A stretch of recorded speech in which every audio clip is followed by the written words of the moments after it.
مبارک شه ټول افغانانو ته چې د انګلینډ نه میچ وګټل افغانستان زنده باد ټول افغانان زنده باد دا ته چې دی لکه موږ چې ورلډ کپ ګټلی دی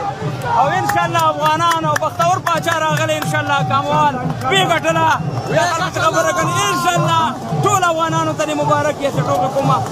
ښه لوبه وکړه د افغانستان ملي کرکټ ټیم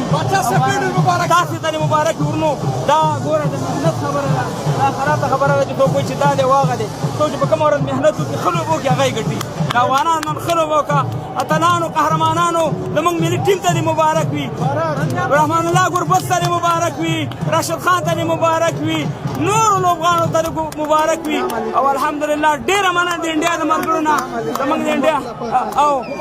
ټول څومره چې ملي کرکټ ټیم دی ټولو ته دې مبارک وي واقعي چې ډېره ښه لوبه وکړه او محنت یې وکړو الحمدلله دا موږ دپاره ورلډ کپ دی دا موږ دپاره یو غټه لاسته راوړنه ده چې الحمدلله ځورېدلي افغانانو کړېدلي افغانانو نن وروڼه خوشحاله شو یا ځل لاندې افغانان ژوندي وي الله تعالی دې په افغانستان همیشه خوشحالي راولي یا الله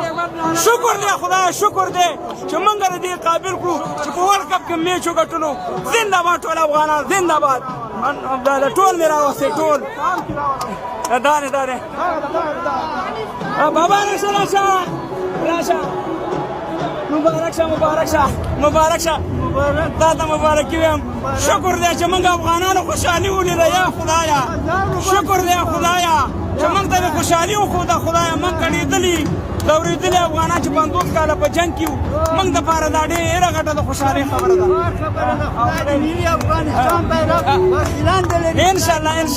انشاءالله ډېره مننه ټوله مننه تاسو به ګراوند ته ډېره مننه